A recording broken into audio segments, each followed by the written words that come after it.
Hello everyone. Welcome to a webinar on preparing for next generation e-learning part 1, comprising responsive e-learning and tin can. Good morning, afternoon or evening from whichever part of the world you join us from. Thank you for being with us today. My name is Sanjay and I'm a marketing executive at Upside Learning. I'm going to be doing a quick introduction before we get on with the webinar. There's just a few housekeeping things I have to go over. You will be receiving the recording of the webinar via an email.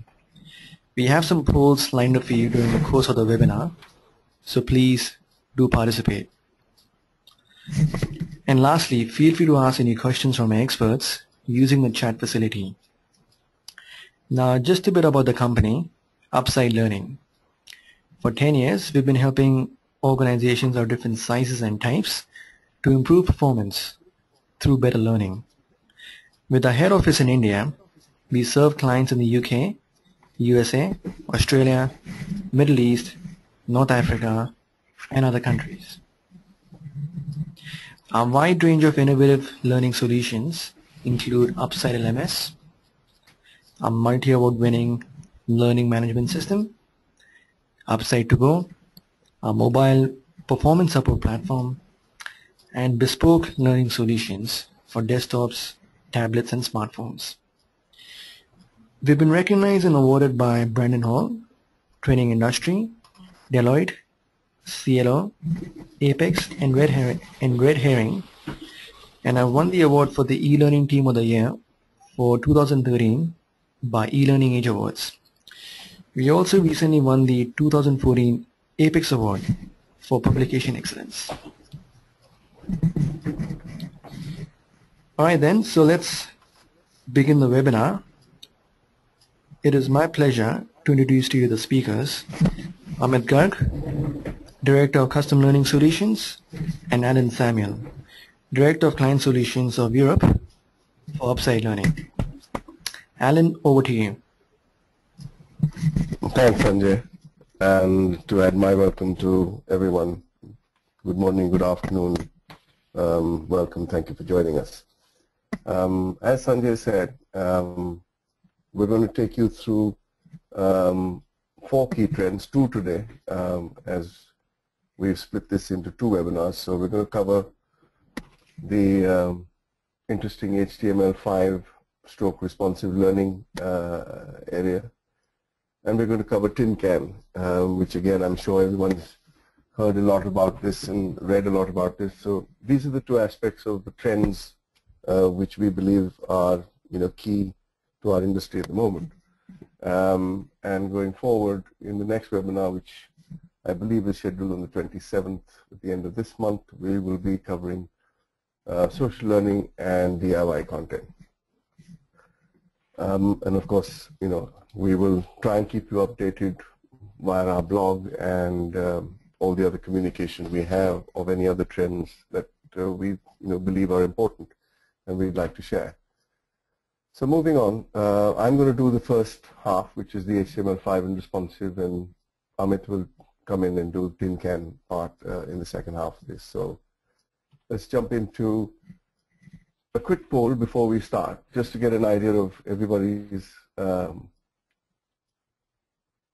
understanding and where you think we're going to be. So just if we can run the poll now. It's, do you believe your customers or employees are going to demand mobile learning, essentially? And we will, if you can,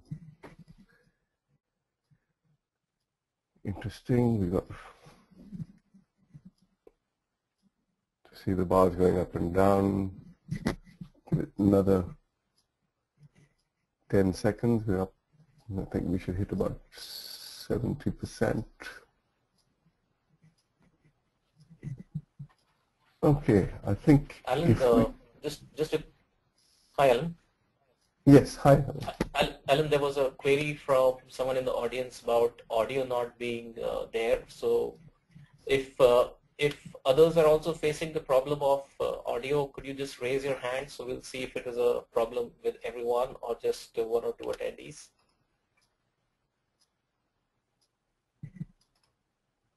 All right, so we don't seem to be having that problem with everyone. So Remy and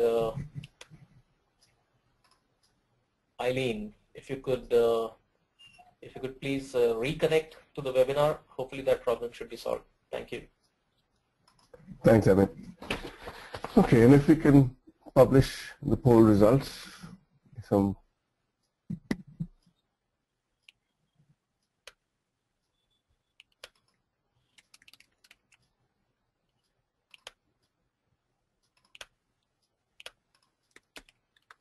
yeah, so there we have them. As you can see, 74% of us believe that there will be a demand for learning on tablets. And it's interesting to see how the emphasis is on performance support. There's a lot of talk about this. And I think, therefore, really looking at this, one can really get a feel for the fact that mobile learning is becoming very critical to the mix, very critical to what we're going to be doing. And of course, the last one, which is we need to obviously deliver it much faster. So great, interesting. Thank you very much for that. I'll move on to the next part of this, which is the agenda. And like I said, we're going to cover this in two phases, responsive and HTML up front, and we'll leave some time for Q&A at the end of it, but please feel free to fire questions as we speak. Okay, so HTML5, responsive, the move to mobile. All of this has been, obviously on the agenda for a long time. Mobile devices have really made a difference to our lives. We're using them. We live in a multi-device world. And we can see certainly from this that, with the iPhone, the iPad not supporting Flash, it's been one of the key drivers for the emergence of HTML5. Most authoring tools are already looking to deliver an HTML5 output as well. And, all of this has led to this great debate about Flash versus HTML. So we're going to cover this quite briefly. So I'm going to do a quick what is HTML5 run through, really not get into the technical part of it, but really talk about the fact that HTML5 obviously is the latest version of HTML. What it really does is it isn't proprietary like Flash is, and therefore you don't need a plugin. It's got similar advanced graphic audio video capability. So it does a lot of what Flash does. It is supposedly browser agnostic, and therefore if it's built in HTML5, it is expected to work across all browsers. Critically though, there's a lot of it that deals with the web applications, which allows them to continue to work despite not being connected. And there are other aspects of passing data back in terms of geolocation, the ability to handle, as I mentioned, high definition video and graphics as well. And most importantly, it is cross-platform. So desktop, phone, tablet, it works seamlessly across all these platforms. So the big question we're all grappling with, will Flash be replaced by HTML? Given the move towards mobile and mobile devices and the fact that most of these don't support Flash, it appears to be inevitable that this will happen, but it's not going to be something that's going to happen overnight. It's going to happen gradually. HTML5 is still evolving. The way we deal with it, as you'll see in some of the points further on, how browsers deal with it, how authoring tools, etc., deal with it, is still evolving. So it's a process of change. In our business, we are already seeing most of the work we're doing is moving towards HTML5 away from Flash. Having said that, if you tend to work on desktops alone, then Flash is still a great and very viable option for you to use. So again, mobile capabilities, mobility is driving almost everything we do. Multiple devices, high levels of device adoption has driven HTML and has driven us to move towards HTML on account of the fact that a lot of the devices don't support Flash. Semantic markups, and I'm again not going to get into the lines of code or the way this is structured, but suffice it to say that HTML5 can be organized in a way that is easily read by search engines. Flash isn't read by search engines. HTML5 allows search engines to read because the code itself is more descriptive, and therefore obviously it's an easy target for your search engines to. Security has been an issue with Flash. It has been reported in the past. Steve Jobs and Apple had highlighted this. Symantec, as far back as 2009, had said Flash didn't have a great safety record. Processing and battery power saving, again, with the amount we use our phones, I don't know about you guys, but if I'm out on the road, I have to carry a backup battery pack with me, and of course your charging cord, because somewhere through the middle of the day I need to charge my phone again. So I think high usage factors have, and Flash is a guzzler of both battery power and processing power, and HTML5 isn't, so another great reason to move. Whoops, sorry for that error. It should be cross-browser functionality, and really what we're saying is IE 6, 7, and 8, or IE 8 and below are now considered old browsers and are really unable to seamlessly run the kind of multi-feature applications on PCs and iPads which we become used to. And again, of course, there's no plugins required. The two very interesting articles, history.com is the migration of Flash to eLearning is a good read. So also Steve Jobs' views on HTML5 / Flash. So have a look at that, very interesting. And of course we'll mail you a link to this webinar so you can have a look at those at that stage as well. Let's look at the battle again now in terms of how where's the difference and where's the problems we see. Despite HTML5's belief or claim that it is cross-browser, it doesn't always work, because while all the big browsers support HTML5, they all don't support the same things, or they all support it in slightly different ways. And again, this is a problem both in design as well as in delivery and testing, and therefore it's become a fairly critical issue.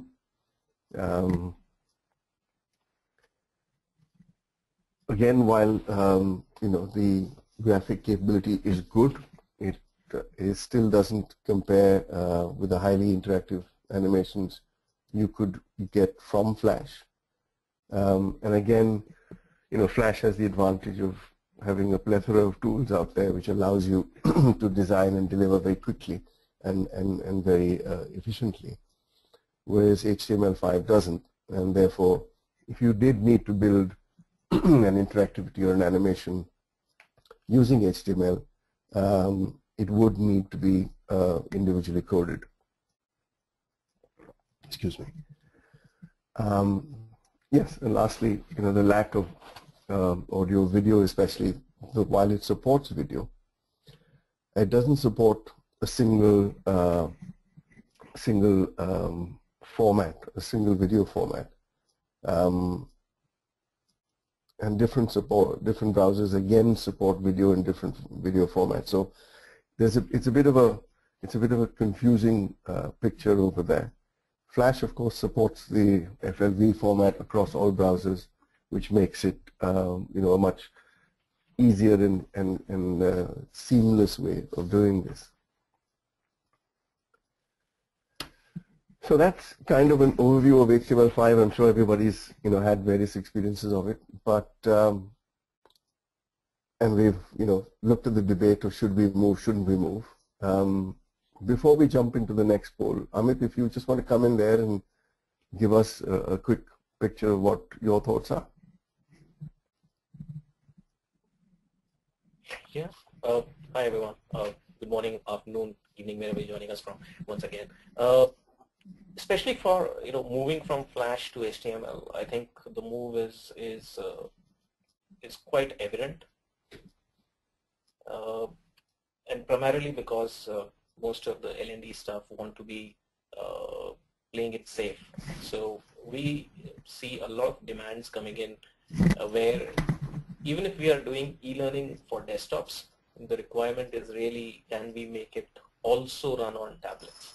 So essentially, even though tablets may not be in use in those particular organizations, they don't know how soon they're going to come in, and they don't want to be caught with a recently developed program not running on these devices. So I think just to make sure that they are safe and they're not going on the wrong path, most of the e-learning that we are developing now is in HTML. So yeah, I think the move is pretty predominantly being pushed because of this requirement. There are several projects that we're doing which are specifically for tablets and mobile devices, but I would say more often than not, they are kind of playing it safe. Thanks, Harif. Just to mention one quick point before we move on is the fact that we're also using a lot of HTML4 as a plan B, especially to tackle some of the problems of the legacy browsers. Okay, let's jump into the second poll, and I have to apologize again. The last point is not from this poll, so please, of course, when you see the poll, it's not there. It's crept in on this slide, so apologies. And if we can open the poll, please, Fransley, thank you. Yeah, so are you planning to move from Flash to HTML now, 6 months, 1 year? Haven't thought about it?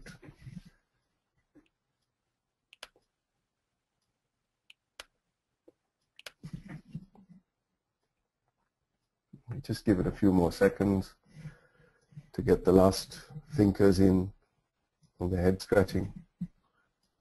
And yep, I think we can close it there. Thanks very much. And if we can please publish the results.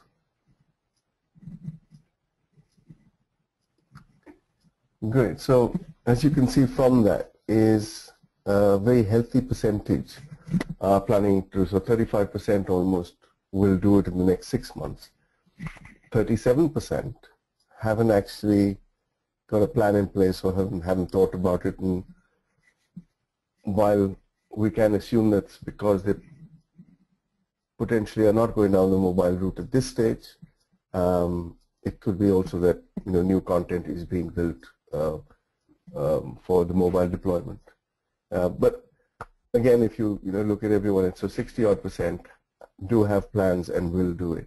So I think certainly it's been recognized that we need to move to a more dynamic and more flexible aspect of this, and HTML5 seems to offer that. Great. Let's move on to the next one, which we'll close that poll. And yeah, so let's look at what is responsive learning. And essentially, is responsive e-learning is learning that responds to the size of the device it's being viewed on. It's also built in a manner that allows it to operate across multiple devices. plus it responds to the orientation as well. And again, this has become very critical for us now, given the number of devices, given everything that's going on out there. So let me quickly show you and demonstrate a course that we've built using FRED, which is our framework for responsive designs. Thank you. So I'll put that off. So essentially, if you look at this screen, this is a fairly small laptop size. But really what happens is as you drag it and the size becomes smaller, you will see how not only the content scales and resizes, the menu has now moved and therefore reoriented itself. The graphic which was present here on the right again was an aesthetic graphic and therefore wasn't part of the actual, didn't add value to the content, and therefore as we scaled, we lose the graphic to make space for the text. I'll show you just a few more screens of this. Again, if you look at this, you've got graphics on the right. Again, they will scale up to a point, but beyond that you will lose them, and again the text scales based on that. Here's an instance of a carousel which allows you to do this. Now typically, sorry, I'm not, that shouldn't happen. Sorry about that. Yeah, so when we come to this, again, as you scroll it, you'll see it becomes vertical, it becomes a click or a tap down for you to access. So there's another layer of interactivity that's brought on by this. Similarly here, which you'll see when I reveal that, again is in a different form with a click-through and a video embedded in this. So again, when you move this, you see how it scales, because the video is an integral part of the learning there. Similarly here, from a scenario where on a PC it would be a click-through, the same thing on a tablet would be a swipe, or on a phone would be a swipe. And you saw there, when we reduced it to a phone size, it actually becomes a talking head with the scroll bar on the right. So that kind of gives you an idea of, again, this is really what responsive is all about. So I'll go back to the presentation, and that's, and again, there's a link at the bottom there which you can click on and access this demo for you to get a first-hand feel of how responsive works. So what are the benefits of responsive learning? Obviously, with the use of devices in the workplace, we've got an increased reach. More people can access it. And what we've noticed is where there has been a mobile element, the number of people on learning or training interventions has increased and does increase. You don't need separate versions of the same course. With responsive, you build once and output to multi-device. So therefore, it's easier. You can make a single instance of a course. Tracking obviously is retained across all the devices as well. So you don't lose any of the benefits or the impact of what we did traditionally on desktops or laptops when you move into the mobile devices. Again, some interesting stats, interesting figures. Sequential screening is becoming very, very normal. 90% of us use multiple screens, very often starting on a phone, finishing it on something else. And 98% of us actually do this on the same day. So you're on the move, you have a look at something, oh, that's interesting, I must have a look at it in more detail when I come back, or on a bigger device, because that's something I'd like to look at. Again, it's a question of how you interact with the device and the context of use as well.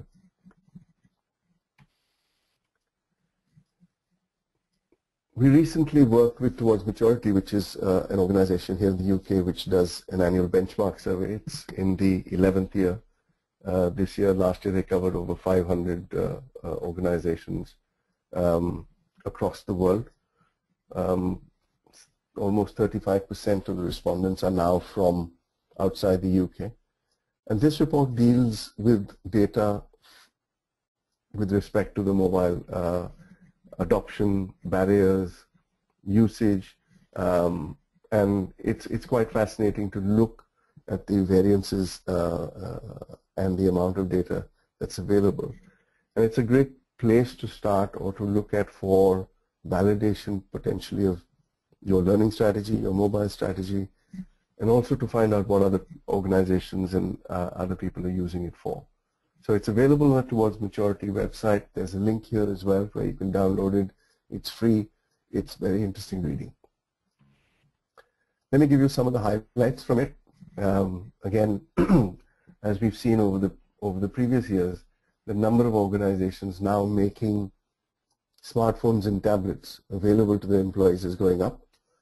Interestingly, also going up is the amount of organizations that offer a BYOD policy as well. The uptake across geographies is also quite interesting. Australasia at 85%, Europe at 77%, here in the UK we're only at 66%.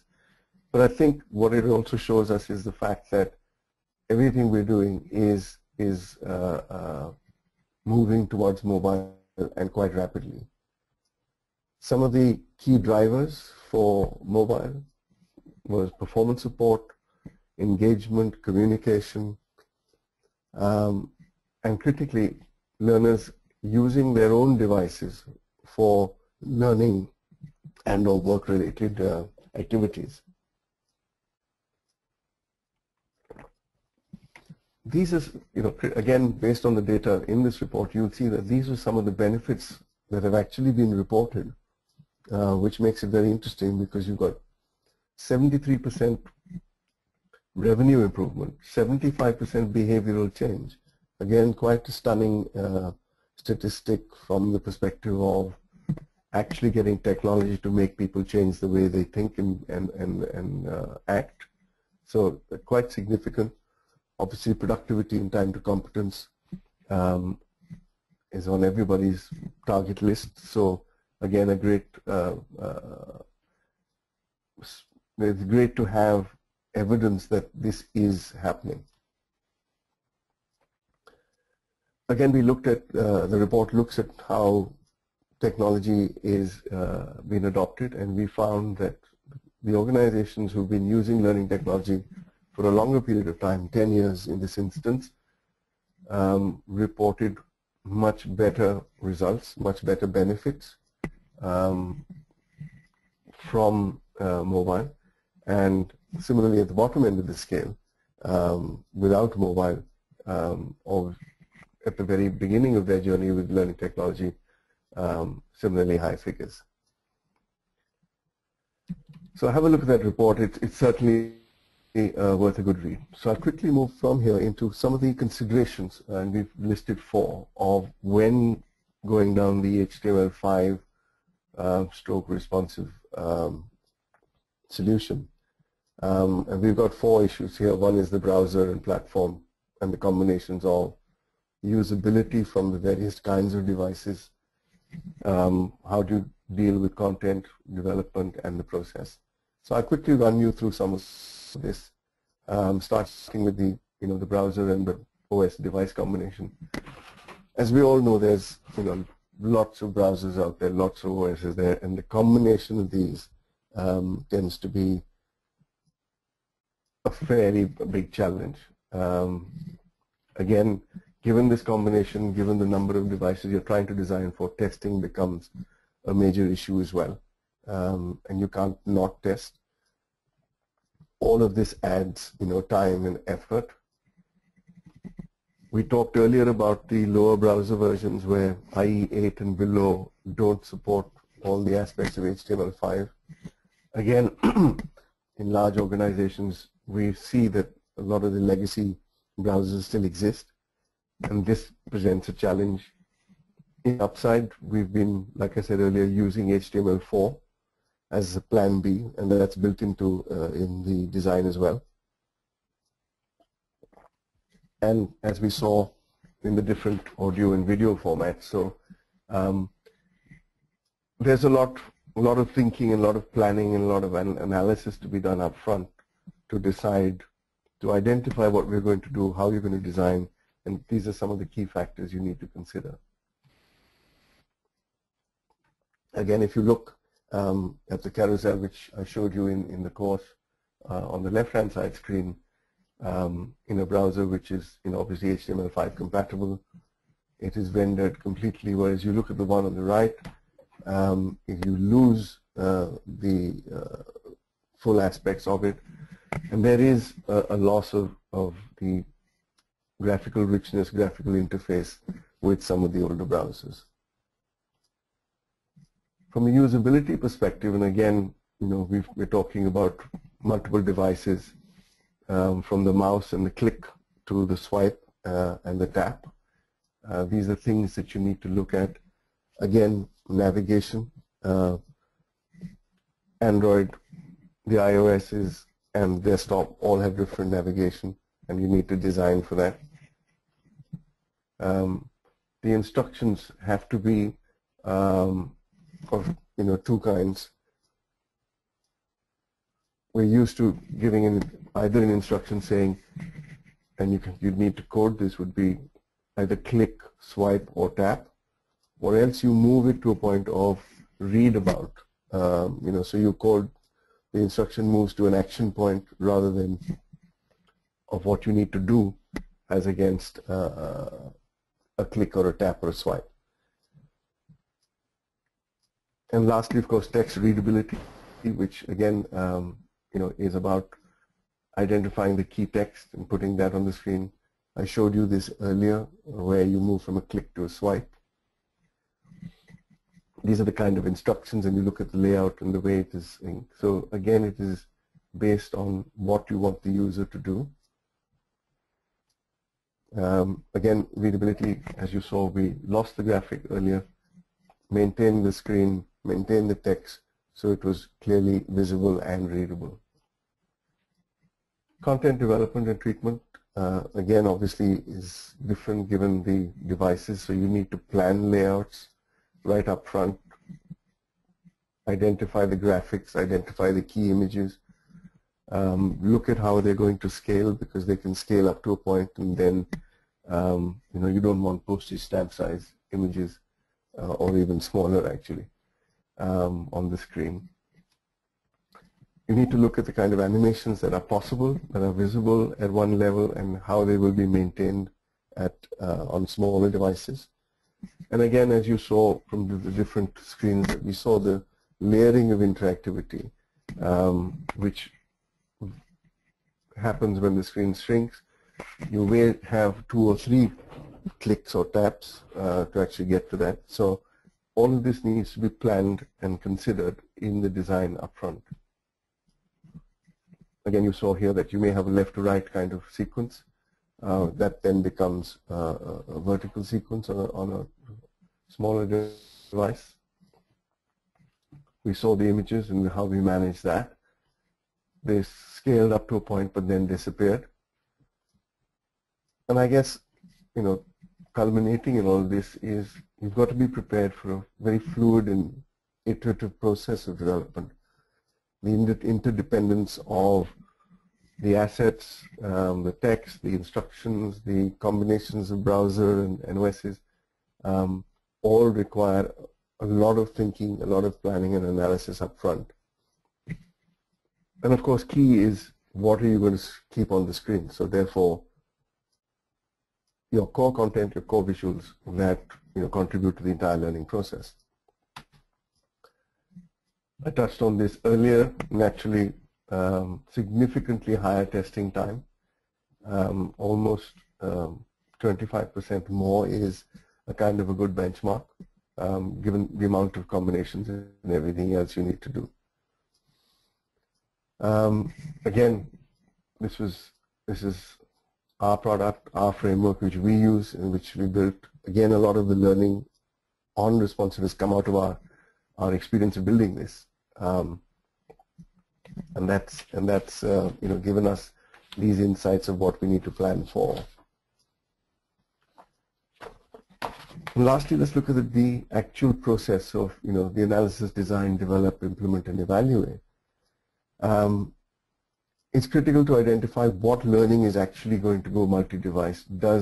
It's not necessary that every piece of learning needs to be on all devices. There are pieces of learning that will always stay on the desktop. A good place to start is looking at your own existing portfolio of legacy courses. Look at those which you believe might need to move to a mobile device. It's a great place to start. They've been built. The pedagogy is there. The assets are there. They just now need to be enabled to work on their multiple devices. We talked about context is key. Where it will be used, when it will be used, what will it be used for. That will drive whether it needs to be multi-device. What are the primary devices? It's easy when the organization provides them. It's a little more difficult when you have a BYOD policy and users are using their own devices. But you still need to define the kind of lowest common denominator of devices that you're going to plan for. Critically, mobile first should be the design strategy if you're going down that route, as against a desktop first and then let's make it available on the other devices. So it's which side of the spectrum you approach this from. During development, again, we talked about the iterative process. There will be changes, there will be tweaks you're going to have to go back and do, and therefore you will need more time. We all know time is money, so factor that in the planning itself. And obviously, like we saw, with the Flash versus HTML argument, with lots of Flash-based authoring tools, there aren't so many HTML-based, but certainly use a framework which has been built for the purpose, something like our Fred, because that's been designed to deliver what you want it to. It will take longer, but in the long run will certainly save you a lot of time and money up front. We talked about testing time increasing by 25%. You will also need tools like Adobe Inspect as part of your testing process. There's no substitute, obviously, for physical devices and actually seeing it run on them. The evaluation is, yes, obviously, did it work and does it work, etc. Does it do what it's supposed to do? But I think there's also the whole iterative process of we could have done this better, and gather feedback both critically from the users to see how they got on with it. So that kind of brings me to the end of my section. I'm going to hand over to Amit here. Amit, if you want to just do a quick summary on the responsive part before you kick off, or if you want to jump straight into the tin can, over to you.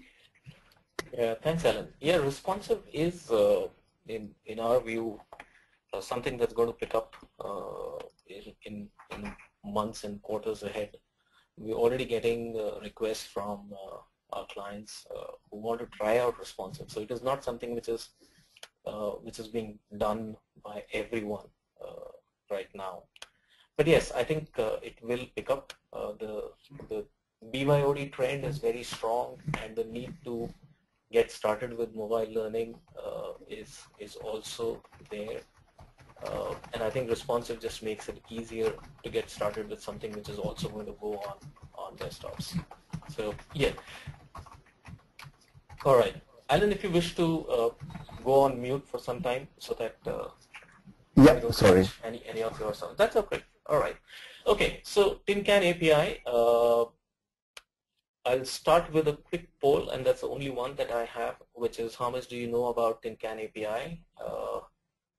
Don't know much. Exploring now. maybe for the first time. You want to implement something in the next 6 to 12 months. You want to possibly implement something in 12 months, or you have no plans. If you could quickly launch the poll.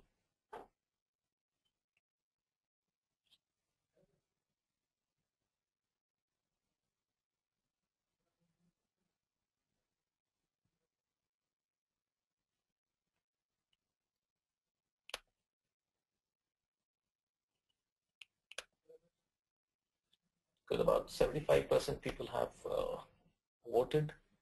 So I'll close that poll and share the results. Okay, so 54% of us don't know much about Tin Can API, and 12% have no plans to do anything about it. So that's a huge proportion. And only 10% people have any plans to do anything in the next 6 to maybe 24 months, because it's at it says more than 12 months. Chris, there are about 70 people on the call today. Okay, so that was a query from audience, Chris from audience. All right, so it's actually quite representative of the state of Tin Can right now. It was released in April 2013 as a formal release, though it has been in development for about 4 years. So you were not really alone if you've not been thinking about Tin Can so far. Great that you are attending this session and you have some interest in Tin Can. So what we'll do is we'll quickly go over the basics of Tin Can. What is it? What does it do? And what can it do for us in L&D? Tin Can is essentially the next generation of SCORM. SCORM is the de facto standard that we all use while creating e-learning and learning management systems, and essentially the standard which lets the courses talk to the LMS. So the industry really functions on SCORM. Every vendor is creating it as per SCORM, and every LMS vendor is creating it as per SCORM. So content and LMS vendors both are working as per SCORM, so the content can talk to any LMS essentially. But then and just before we move forward, it is also known as Experience API or the X API. So Tin Can was essentially the project name, and it has stuck. So people interchangeably use all these three names. The Experience API was really the name that was to be given to this API, but it is more popular by the name of Tin Can API. Now, SCORM is really about 10, 12 years old now, and there are certain deficiencies that people are beginning to see in SCORM, some inherent to SCORM and some more highlighted because of the way technology has evolved and new modes of learning are coming in, mobile being very, very prominent. So essentially what Tin Can is trying to do is it aims to overcome the limitations that are being presented by SCORM now. So how is it different from SCORM? I've used a onion analogy here because that's really the favorite of Mike Rustasi. I'm sorry, I didn't tell you about on the last slide. I had two icons or logos. Mike Rustasi Software is the company which is really developing the Tin Can, or they have developed it and they're still working on it to modify it when required. And ADL are the stewards of the SCORM standard, like the SCORM standard of the Tin Can standard as well. So Mike Rustasi, the CEO of Rustasi Software, who developed the Tin Can API, are really, they really explain the layers of Tin Can as the layers of onion, and there are many layers to really open up and see what all it can do. What we'll do today is we'll look at the top layer, which is this, how it is different from SCORM. The first thing is that it does not need a browser. So you don't really need to be on a browser to be able to track with Tin Can or comply with Tin Can. So if you can imagine, all your LMS systems really function in a browser, and all your e-learning typically is then launched through an LMS in a browser. What Tin Can is doing is straight away moving out of the browser, so you can now track many more things. than just what is there in a browser. It can work on a mobile. So it can work with mobile browsers, which have been inherently different, especially in their early stages from the web browsers we've used on desktops. Also, it can work with mobile apps, which will be self-contained applications on your phones. And so they're not really working on browsers. They are separate files, native applications, or even hybrid applications which are stored on your devices. So they just connect to the net. But what TinCan does is even enables those kind of applications to report back information and data.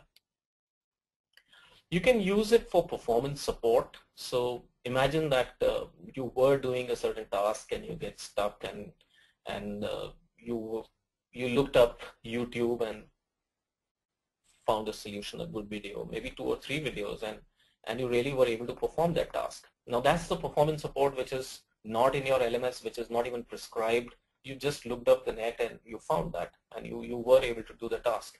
Now that kind of performance support is not being tracked in any way, but with TinCan you could possibly track even that, and other kind of performance support as well. You know, if you were to create a performance support solution, let's say, which would let learners search for knowledge nuggets on their phones, they could be step-by-step guides, they could be maybe a checklist, etc.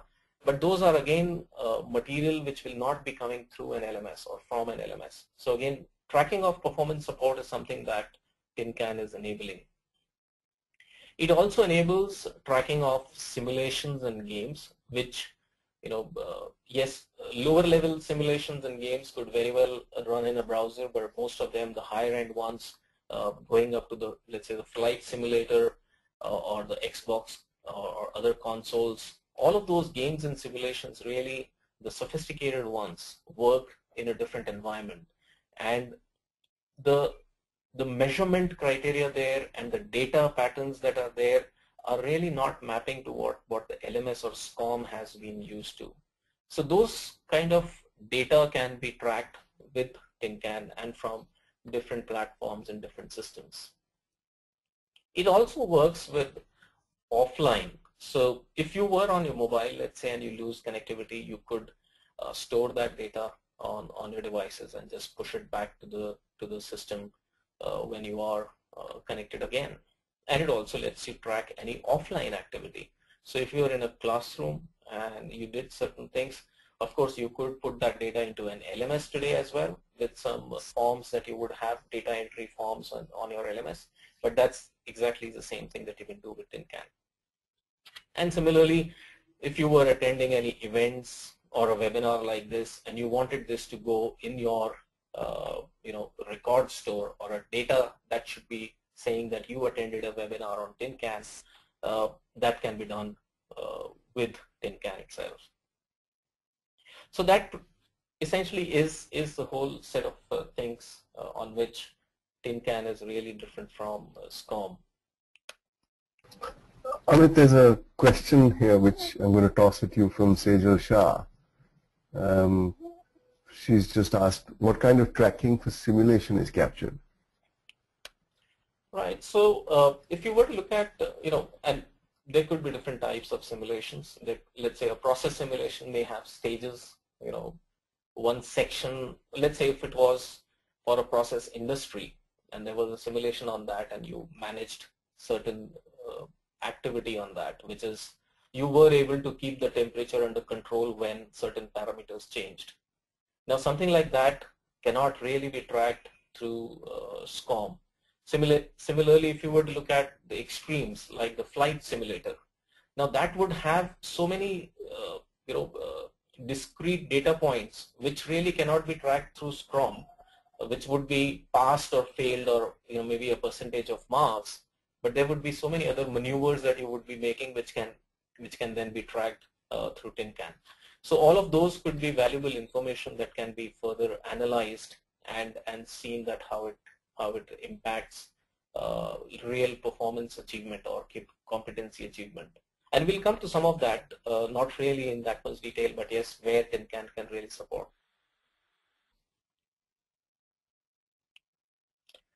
All right, so how does it work? In my view, there are three main things in tin can, or the tin can structure.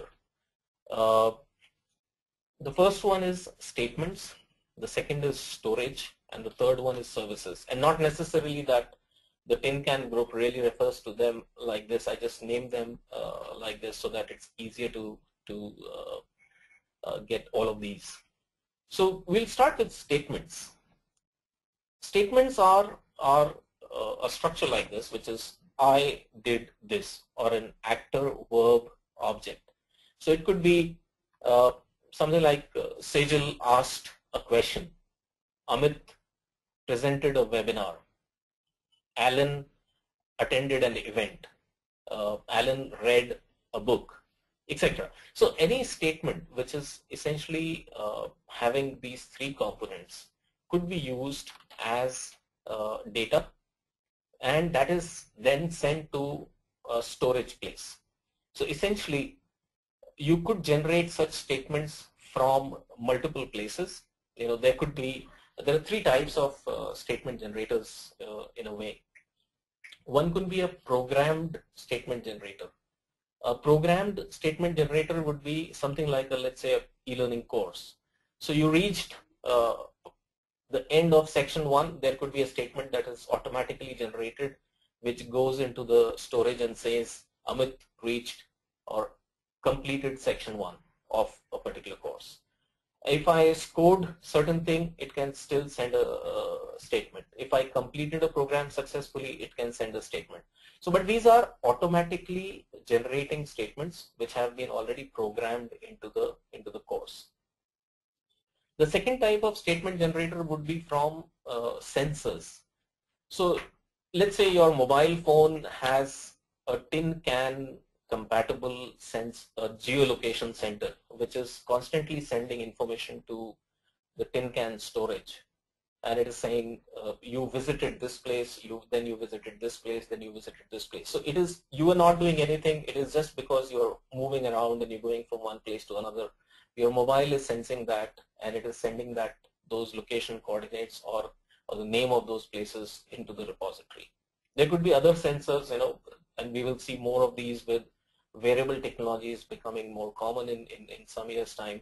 But you will have all of that information going in. There are so many fitness apps that these days send information back to your system, back to your mobile phone, which you can analyze and work. So it is exactly same. Whatever you're doing, it's almost like an activity stream, which is being sent to a storage space.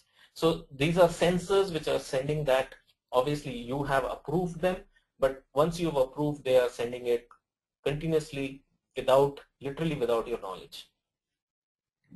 And the third one is manually generated statements, which is where you could generate statements through a utility called statement generator.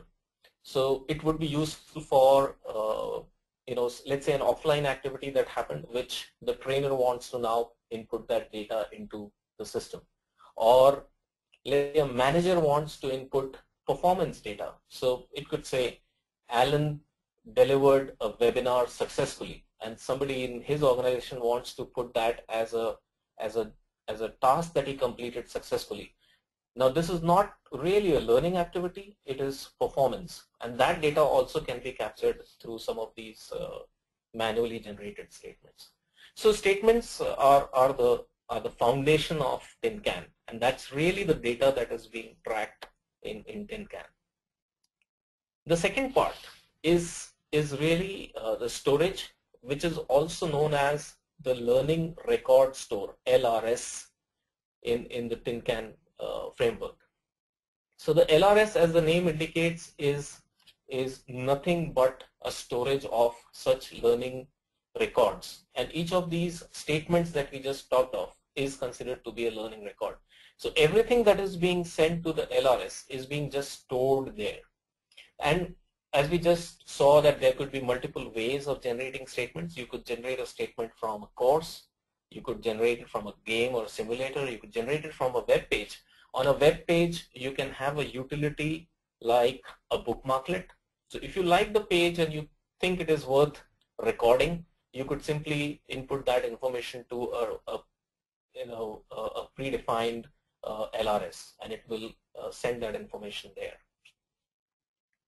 The third part of the tin can framework is really services, and the services could be very traditional ones like the LMS. So you could possibly share the data with an LMS, and if the LMS has some sort of a analytical engine into it, it could analyze that data. Or you could possibly share it with a reporting tool, which could then go into the tin can data in the LRS and then analyze and pull out trends and help you take certain actions, do certain things.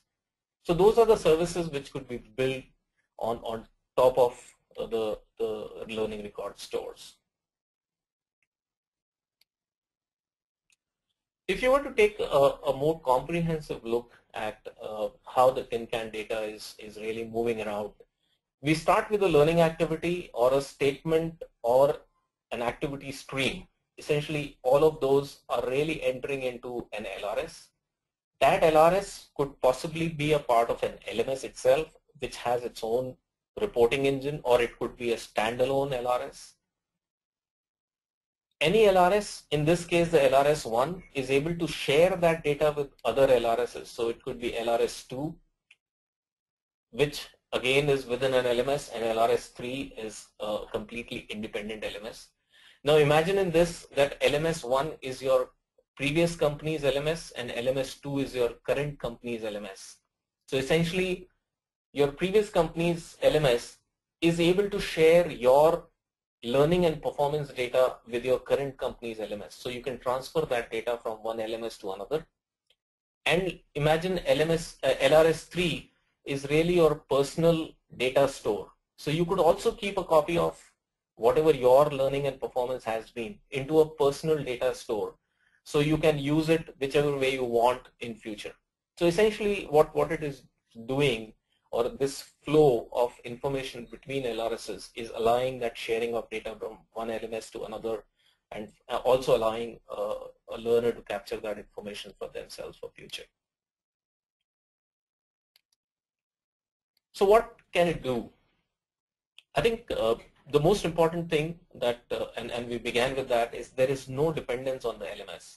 So essentially you don't have to really go and upload a course into the LMS, assign it to users, send them the information and the link, and then they log in and then access the link, and then only can they begin the learning. They can simply begin the learning wherever they are, on whichever website, whichever machine, and the data can be sent later. So you don't have to begin with the LMS. LMS may not even have the information that learning is happening. You can simply inform the LMS later. So, and you can just push that data into the LRS within the LMS. What TinCan also does is it recognizes that learning is everywhere. In fact, it actually recognizes that everything is learning. Because it is built on activity streams, it is whatever you are doing can be actually recorded as a learning activity.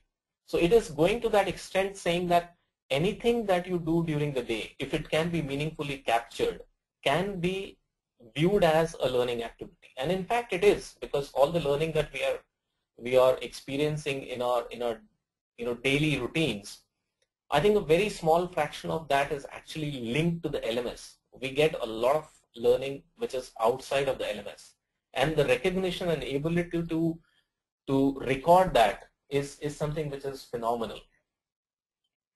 So we have a great opportunity, and I think just about running out of time. I'll take another 5 minutes and wrap this up. There's a great opportunity to capture information about the informal learning that is happening. The 70-20-10, the model has been gaining acceptance, but I really don't think there has been a relevant framework to apply some of that, be able to capture some of that information, and be able to take some meaningful decisions on that. You could, based on the data that you have in the LRS, you could have an analysis done on how people are learning certain skills. So if you have competent people on a particular skill, you can go back and trace what have they done. And you can possibly form patterns of what are the most effective paths, or maybe the least effective path, and recommend the new users or future users to follow a particular path or particular paths. And you can also identify your most competent resources and what people are now choosing to learn. So at a particular point of time, there may be things that the L&D department has not visualized, the managers have not really been able to put that forward, and the staff is actually beginning to search for that, trying to learn, etc. And those are the things that you can further gather from the data and be able to support that in whichever way you can. And of course, the big thing that it does is freeze the data, as I explained on the last slide, so you can share it between LMSs and allow learners to carry their data. This is the last slide about implications that the TinCan API will have on L&D. I think the biggest one is really about being able to link performance with training. So we just talked about, somebody doing something and that being captured into the system through maybe a statement generator, or maybe automatically being able. So if somebody logs into a machine, does certain tasks, and that machine is sending activity streams, which I believe certain financial applications now are able to do. I don't know if it is Oracle or something else, but certain financial applications are now sending activity streams of each user. And that is a meaningful data that would let us understand much better how training is impacting performance. So imagine, your employees were sitting on that financial application. They have done the training in the previous week, and all of that data is already stored. So staff 1 to 10 have done a particular training program. But when they actually apply it on the job, and that system is now sending activity streams, only 2 or 3 of them are able to apply it and do things successfully. Now that can give you indications about which part of the training was most effective, which part wasn't, etc. If everybody was able to do it, maybe you know that the training is really effective, etc. Essentially what you're doing now is able to track performance and link it with training.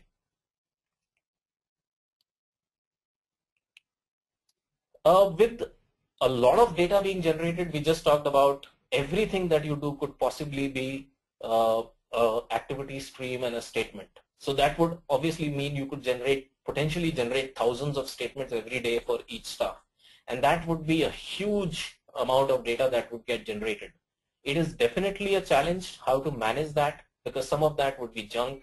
Some of the data would not be validated. Some of your staff may just go to a website, not even see it, but just put in through a bookmarklet that I watched this, etc.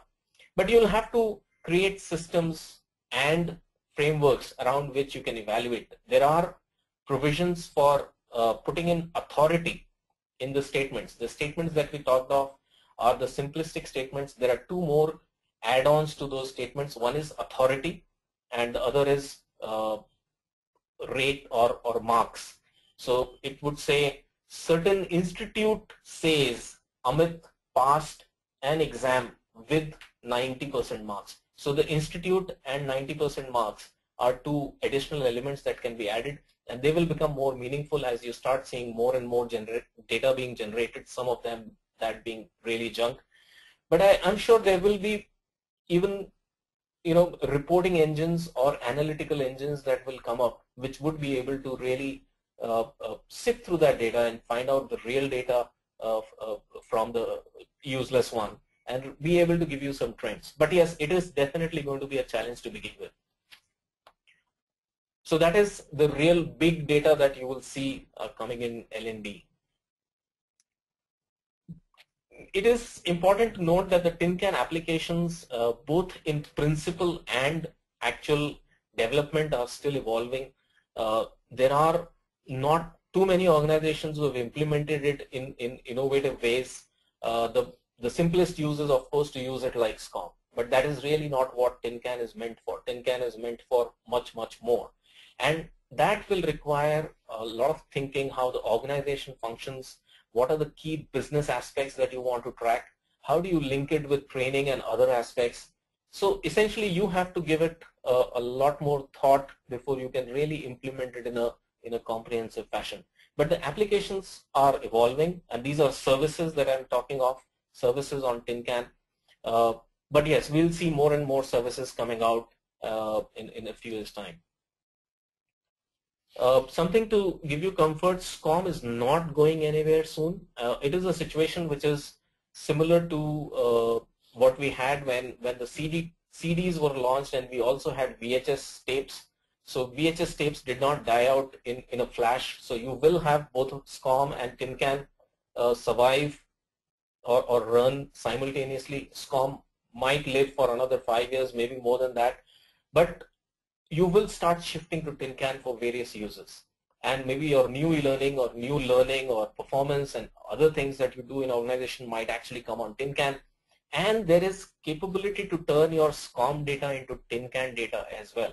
So essentially you can have all of that repository of SCOM data, convert it to tin can data. So you have all of that shifted to an LRS, and whatever new stuff you're doing, you do it in tin can. So you have just one data repository, which is the LRS. And that's really the kind of future that we're seeing with tin can. And I think we are very excited, especially with the number one item that we are listing here, which is linking performance with training. And that can really make L&D look very, very good. So that's all from our side. I'm sorry we have taken a little more than what we had planned for. But still, if there are any questions, we are happy to take them now.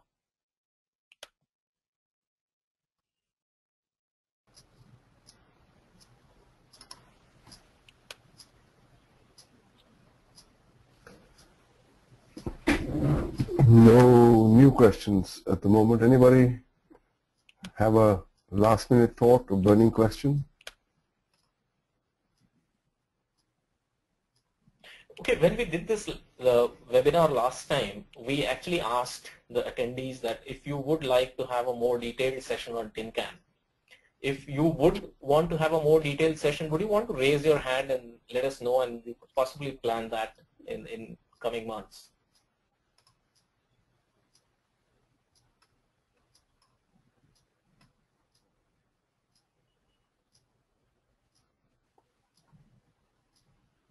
About 10-15 of you who have raised your hands so far.